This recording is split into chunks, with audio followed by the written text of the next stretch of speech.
nabadda wadayaal halkan oo warqaadkii waxaad ku soo dhawaataan wararkii ugu dambeeyay arrimaha siyaasadda Soomaaliya kaga hayna kuwada ugu dooran wararkii ugu dambeeyay xaalka filla Soomaaliya oo kacsan kadib ciidamo dheeraad oo madaxweyne farmaajo ra'iisul wasaare Maxamed Xuseen Roble si iska soo horjeeda ay ugu daabuleen maxaa ka jira in amisom go'aan degdeg ah ay ka qaadatay amniga madaxtooyada dalka faahfaahin dheeraad oo laga helay qodobadii ugu adkaa ee shirka golaha wadatashiga qaranka ragaadiyo oo xal loo helay maxaa ka jira in ra'iisul wasaare Roble lagu qanciyay rabitaanka madaxweyne farmaajo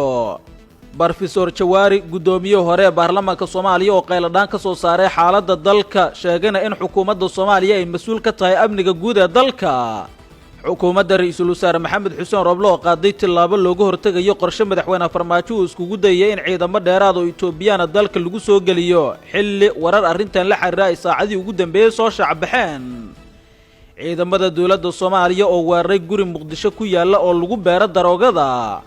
qodobadaas ayaan ku faahfaahin doonaa warkii insha Allah waana xataa taariikhdu ay ku beegan tahay 9 bisha koobaad ee Janaayo sanada 2022 daawada nagala qayb qaado faafinta warkan adigoo gaarsiinaya asxaabtaada kuna share gareynaya baraha bulshada waad ku maasantahay qaybta commentiga haddii aad ugu raabto aragtidaada mar kale kulanti wanaagsan aynu ku bilowno warka warqaatiyo sida ay ogaatay warbaahinta ciidamo ka socda howlgalka nabad ilaalinta midowga Afrika AMISOM ayaa lagu wadaa in la kala dhaxdhigo xafiisyada ra'iisul wasaaraha xukuumadda Soomaaliya mudane Maxamed Xuseen Roble iyo madaxweynaha madaxweynaadkiisa u dhamaaday Maxamed Cabdullaahi Farmaajo oo khilaafka adag u dhaxeeya xilligan uu gaaray halkii ugu sareysay xiisad adagna uu ka abuuray madaxtooyada dalka looga arrimiyo filla Soomaaliya ayaa waxa isku hor fadhiya ciidamo kala taabacsan madaxweyne Farmaajo ra'iisul wasaare Roble wixii ka dambeeyay dhacdadii 27 Diseembar ee lagu afgambirabay xafiiska ra'iisul wasaaraha markaasi oo kadib ra'iisul wasaare Roble uu keensaday ciidamo dheeraad ah oo suga amaankiisa ciidanka AMISOM ee la geenayay inta u dhaxaysa labada xafiis oo ku wada yaala gudaha filla Soomaaliya ayaa ku imaanaya hindisa ay ka dambaysa beesha caalamka waxaana la sheegay inaysan ka amar qaadan doonin dhinacyada balse ay ka hortagi doonaan isku dhaxmara dhinacyada ciidamadoodu ay isku hor fadhiyaan gudaha filla Soomaaliya filla Soomaaliya ayaa waxa horay u joogay ciidamo AMISOM oo suga amniga madaxtooyada balse waxa lagu xoojinayaa ciidamo dheeraad ah oo xiisadan kala dhaxgala xogta ee shay warbaahinta ayaa intaas ku sii daraysa in la dejin doono ciidan ka socda xafiiska madaxweynaha oo qoryo la fuulay dusha sare ee haambiyoodka ku taala gudaha madaxtooyada halka qaybaha sare ee xafiiska ra'iisul wasaare Roble laga dejin doono ciidamo kale oo difaac uga jira xaaladda madaxtooyada ayaa u muuqata mid qarka u saaran gacan ka hadal ra'iisul wasaare Roble iyo laba ka mid ah wasiirada taabacsan oo iyaguna degan xayndaabka waxay soo xareystaan hub iyo ciidamo fara badan wasiirka gaashaandhigga Cabdulqaadir Maxamed Nuur Jaamac ayaa horay u deganaa xayndaabka filla Soomaaliya balse waxaa toddobaadkan ku soo biiray oo soo degay wasiirka amniga Cabdullaahi Maxamed Nuur waxayna degan yihiin guriga u dhow xafiiska ra'iisul wasaaraha labada wasiir ayaa la sheegay in ciidamo xoog la ay wataan wixii ka dambeeyay markii uu fashilmay isku daygii shaqada looga joojin rabay xafiiska ra'iisul wasaaraha xukuumadda Soomaaliya mudane Maxamed Xuseen Roble waxa cirka isku sii shareeray kala aamin bixidda labada hoggaan ee ugu sareysa dalka maalmihii ugu dambeeyay ra'iisul wasaare Maxamed Xuseen Roble ayaa u xusul duubayay in la wareejiyo mas'uuliyadda amniga guud ee dalka gacantiisana la soo geliyo balse waxa ka hortaagan madaxda dawlad goboleedyada taabacsan madaxweyne Farmaajo waxaana hadda doodaasi ay saaran tahay miiska shirka golaha wadatashiga qaranka inkastoo doodaha kale loo gudbay sabab la xiriira in laga cabsaday haddii doodan ay sii socoto inuu shirku burburo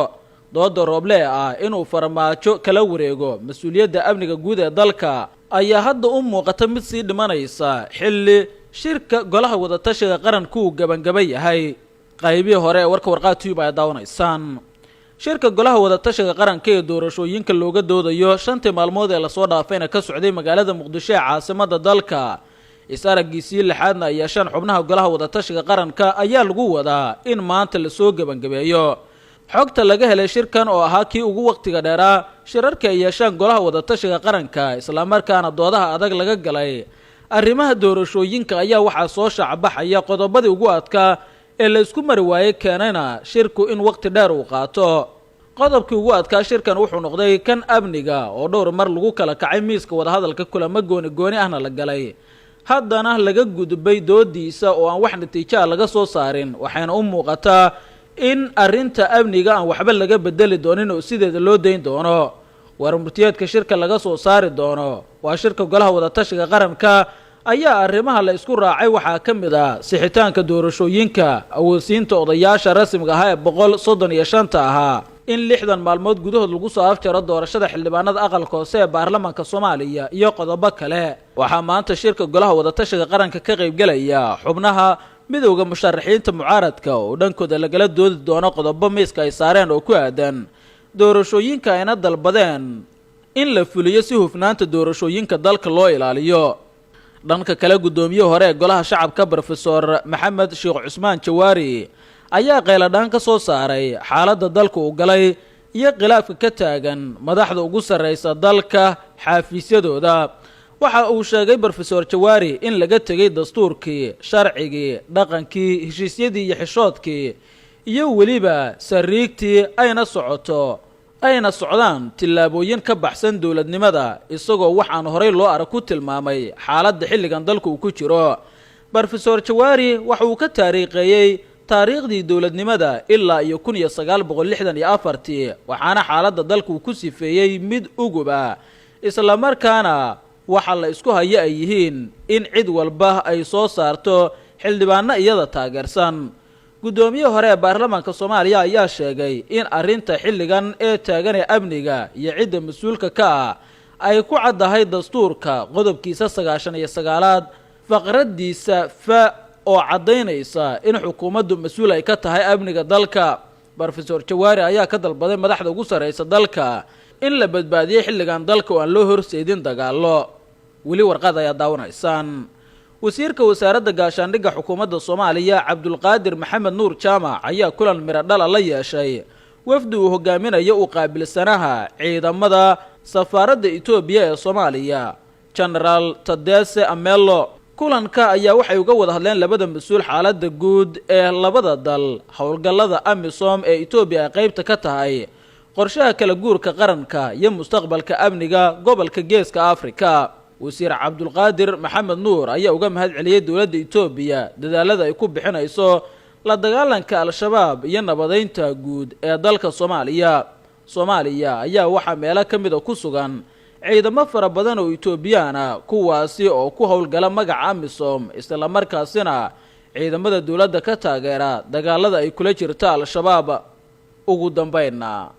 ciidamada booliiska saldhigga degmada Howlwadaag ee gobolka Banaadir ayaa xalay howlgallo ay ka sameeyeen xaafadda Tookiyo ee degmadaasi waxay ku soo qabteen waxyaabaha maanka dooriya iyo dad la sheegay inay ka ganacsan jireen. taliyaha saldhigga booliiska degmada Howlwadaag Najiib Cabdi ayaa warbaahinta dowladda u sheegay in ciidamadu howlgallo qorshaysan ay ku fashiliyeen guri lagu dhex beeri jiray waxyaabaha maandooriyaha ah gaar ahaan xashiishka. sidoo kale muuqaalo laga soo duubay gurigaasi ayaa muujinaya fuustooyin lagu qasi jiray maandooriyaha calaqa oo ciidanku ay gacanta ku soo dhigeen. taliya Najiib ayaa sheegay inay gacanta ku hayaan dadkii beertay ee ka ganacsan jiray maandooriyahaasi. sidoo kale xogta lagu fashiliyey shacabka ayaa soo gudbiyey sida uu sheegay. taliyaha ayaa aad ugu mahad celiyey dadweynaha ku nool degmada Howlwadaag gaar ahaan xaafadda howlgalka laga sameeyey ee Tookiyo, waxaana uu sheegay in deriska gurigaasi ay fashiliyeen maandooriye halkaasi lagu hayay ayna la soo wadaageen dowladda. bilihii la soo dhaafay waxa ay soo tarayay waxyaabaha maanka dooriya ee gudaha loo soo gelinayo magaalada Muqdisho ee caasimadda dalka. ciidamada dowladda ayaana siyaabo kala duwan maandooriyaal caasimadda la soo geliyay gacanta ugu dhigay. taliska booliiska Soomaaliyeed ayaa amray in cid kasta oo lagu qabto waxyaabaha maanka dooriya maxkamad la soo taagi doono, maadaama kulan amniga looga hadlayo gobolka Banaadir la iskula qiray in maandooriyuhu uu qayb ka yahay waxyaabaha abuura amni darrada ka jirta magaalada Muqdisho ee caasimadda dalka. dad badan oo lagu soo qabtay waxyaabaha maanka dooriya ayaa siyaabo kala duwan ugu xiran xabsiyada ku yaala degmooyinka gobolka Banaadir, waxaana dhammaantood la sheegay in maxkamad la soo taagi doono. doomo siday waxyaabaha maanka dooriya ayaa sidoo kale gacanta ay ku soo dhigeen ciidamada booliiska howlgalladoodii ugu dambeeyay ay sameeyeen, waxaana wacd ay ku mareen in aysan marnaba aqbali doonin in maandooriye la soo geliyo Muqdisho. garoonka Aadan Cadde ayaa sidoo kale toddobaad ka hor lagu qabtay kaniini nuuca tramadolka loo yaqaano ah oo laga soo dejiyey garoonka ayna wateen dad doonayay maandooriye ahaan inay uga ganacsadaan. guud ahaan intaas ayaa kusoo gabagabeynaya warkaad kala socoteen warqaad tube daawad haddaad ku cusub tahay channelka nagu soo biir subscribe dhawr kuma kadibna fura gambaleelka waxaa noqon doontaa qofka ugu horeeya hela xogaha iyo macluumaadka halkan aynu kusoo daabacno tan iyo kulanti dambe amaan Allah.